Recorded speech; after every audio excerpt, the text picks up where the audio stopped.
live in the dungeon. This is the Dream Warrior Review. I'm Kurt Thomas. I'm Strawn.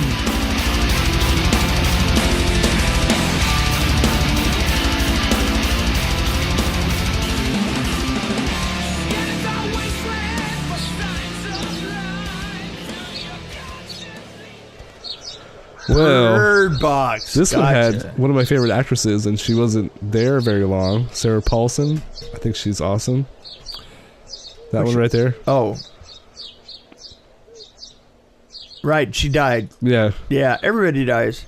5 years after an ominous, unseen presence drives most of the society to suicide, a mother and 2 children make a desperate bid to reach safety.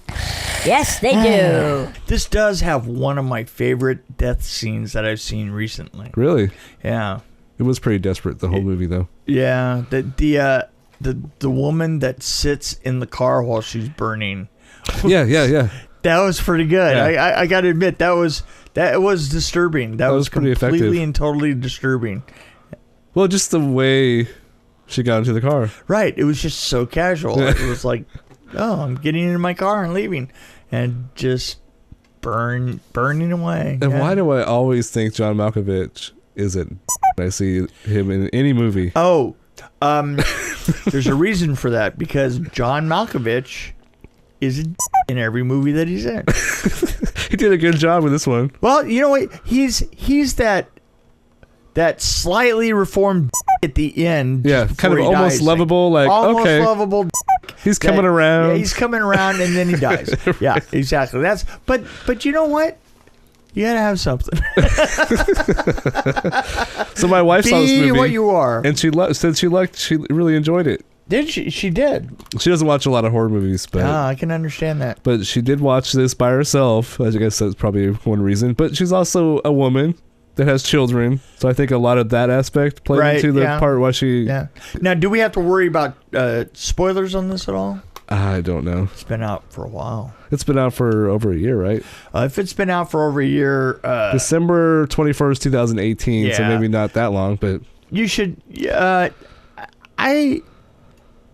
I have to say, the Sandra Bullock, her face is been so plasticized that I don't think that she can smile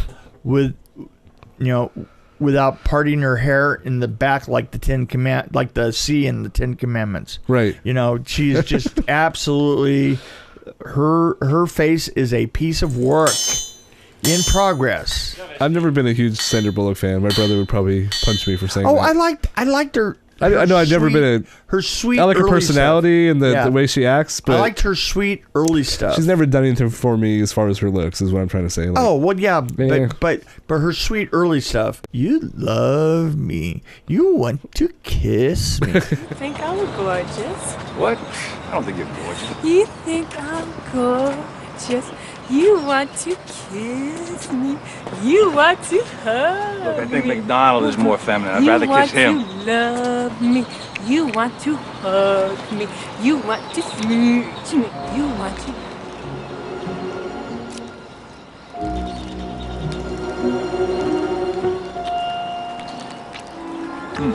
Enjoy the rest of your night. That stuff I did like, but...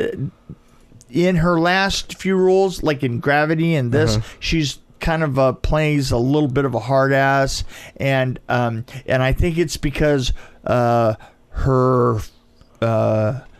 facial muscles can no longer move. I'm almost sure of it. She can't smile anymore.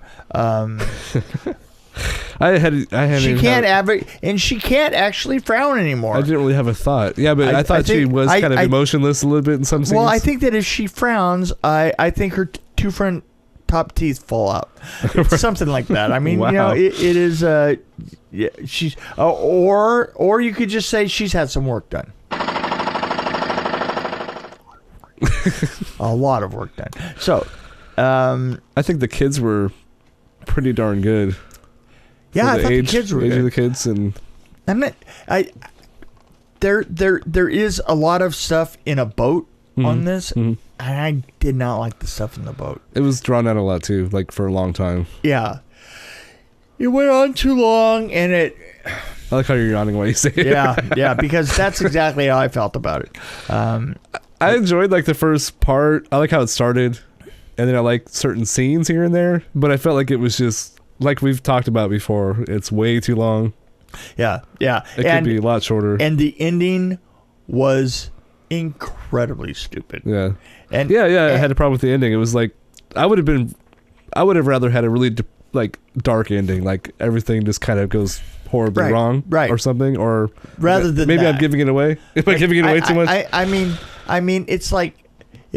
Am I spoiling this one by saying that? Well, to a certain extent, when it starts and you hear the concept, right? You say to yourself, well, I certainly can't imagine that they would be heading in the most obvious freaking place that they could. And then when they do, you go, well, okay, let me word it this way. I might cut out the other way I said it. I didn't like how the ending was really vague. And it pointed to a certain direction that I didn't like. Right. I would have rather have it go the other way. Oh, right. That's a better way to put it. I don't know, because it wasn't, I don't know. Some parts were too optimistic for me. Some parts were not dark enough for me, if that makes any sense. Yeah, no, I can see it. I did love did you notice the baby stroller when all the chaos was happening? Right. The baby stroller was just rolling. Just rolling. I like that. I always like shots of baby strollers in the middle of chaos. Like, you know what? You've brought up baby strollers. I have. Several times over the years. That's weird. Over the year. Over the years. Over the year and a half. Over the year and a half we've been in what reality have we been doing this for years? Yeah. Wow. Maybe it feels like it. It's like this movie is too long. I had a lot of questions like why would you sleep without blindfolds if this was the situation you were in?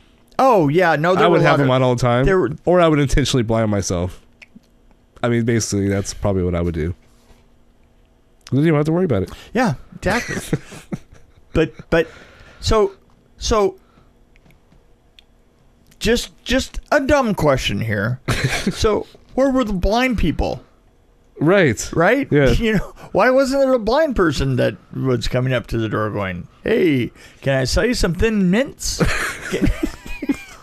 I mean, there should have been a blind troop of Girl Scouts out there because, you know, it went over 2 years, so that's at least over 2 drives, you know, right? 2 Girl Scout cookie drives, and they wouldn't have been affected, right? No, they'd still be out there doing their thing.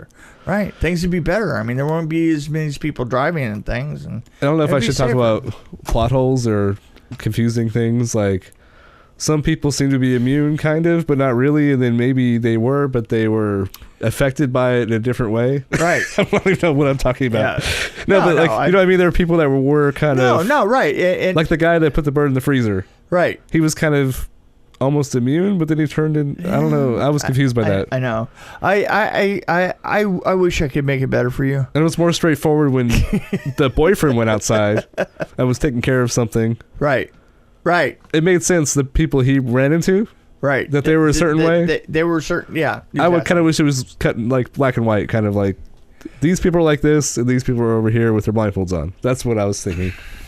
So I was just confused by a lot of things. I think you overthought this. I just didn't enjoy it. I was watching this late at night going, how long is this movie? That's... and why that doesn't make any sense, and this doesn't make any sense, and why are they doing this, and this is... Okay, anyway. And why don't you leave your kid in a boat when you're doing something else?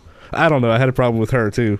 Like, just the character. Well, you had problems. I had all kinds of problems. You did. You had problems. I just kind of thought that it was marginal. So while I was like boring, waving my arms at the TV, you were like eh. Yeah, you know, I was didn't care that much. I really. And I've heard people rave about this movie, saying it was great. They love it. I like that. I don't want to compare the two because they're totally different, but The Quiet Place, I like that better. Right. Well, exactly. I think it was executed more like a regular horror movie. This was just kind of a... I don't know what this was. Yeah, I'm not sure. I'm right. I wouldn't call it a horror. It was like a drama. What was really odd is that all of a sudden in the middle of it, we get this 2 or 3 year hiatus. That was weird. Yeah. I mean, that was odd. I mean, Like, what happened in between there? yeah. Like, how did they survive that? And then all of a sudden, like, some minor thing comes along and destroys it. You know? At least they did the right thing at the beginning, because some movies don't. When they start at a point where you're like, okay, they have to explain what happened before. Right, and it makes it more interesting that way. And it hit hard. I mean, you know, it did start you. It did. And there was thing that I like. I like starting at a gallop. I like just getting in there and doing the dirty deed. The problem was there wasn't any character development. There were a lot of plot holes, and it was just boring. Well, supposedly she had character development, but here's the problem: is there's no way that you could tell because she can't move her face. Is because because if her eye twitches, her the opposite ear falls off. Well, sadly, the biggest character arc was John Malkovich's. Yeah, he was, and he was, and it was like this. But it was that's like what he's there for. That's right. That's what he's there for. So, what do you rate it? I give it like a below average 2. Yeah, 2 point. Yeah, 2. I'm sticking with the 2. You know what? That's exactly where I was gonna go. Just. I didn't care. I don't want to give it a really, really low rating because I don't care enough to even do that. I kind of wish we had somebody here that like loved this, like have watched it 10 times by now, or I don't know. Yeah, I know. It's probably that guy at the movie theater. But you know what? Here's the thing. I think that the people that are enjoying this aren't horror fans. That's a good point. I mean, I found that in general, the people that that are enjoying this are people who don't normally do horror and go, "Ooh, have you seen Bird Box? It's got Sandra Bullock's face in it." It doesn't fall apart somehow. So, if you look at it from a drama point of view, and maybe you're a female, you might appreciate it more because it had a lot of, motherhood. Yeah. Things like I'm worried about my child, that kind of thing, drama in that area. This is a Lifetime movie. It is. I keep thinking to myself, well, why can't Sandra blink? And I think it's because if she blinks her right eye, her left nostril, all of the hair falls out in it, and it just falls right in front of her. Wow, you really just don't like. I have a lot of those, don't I? You sound like me talking about Ben Affleck. That's right. So for some reason, I have a problem with Ben Affleck. Well, the problem is I liked her originally, and then she started messing with her face. I always appreciate the actresses and actors that don't do any plastic surgery, that just grow naturally and look like beef jerky. I'm fine with that. Yeah, really. I am totally. It looks more natural. And I have to say, a little bit of a drama queen. I heard a story that she told about, her young daughter on set when she was in Gravity, and she was up, when she was floating in space, and they had her on lines and stuff and up floating in front of a blue screen and all the rest of that. And I guess her daughter was distressed, and she talked how that, she'd take her down, they'd take her down and take her helmet off after every shot. So that they could get together, and she played drama queen about it. I was like, bitch, please. I expected her almost at some point to say that she had post-traumatic stress from it, PTS, and I think that she was just confusing PMS with PTS. Huh. That's you have me speechless here. Yeah, there you go. I think we should both be speechless. You can see where I was like, oh, I'm trying to come up with something funny. Yeah, I got nothing. Yeah, you couldn't thread that needle, huh? It's kind of like the writers on this movie. They're like, where can we go next? Let's just fade out here. Yeah, we're done. Hey, as a matter of fact, we're done. Yeah, let's fade out. Yeah, bye.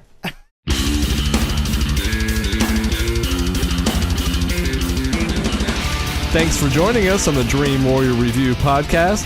Don't forget to tell your friends about us, follow us, and, of course, like us. We can be found on Podbean, which is an amazing app, YouTube, Stitcher, Alexa on any pod, iTunes, Google Play. We're on Twitter as well, at DW Review, and, of course, Facebook. You can find us there. You can also email us at dreamwarriorreview@gmail.com.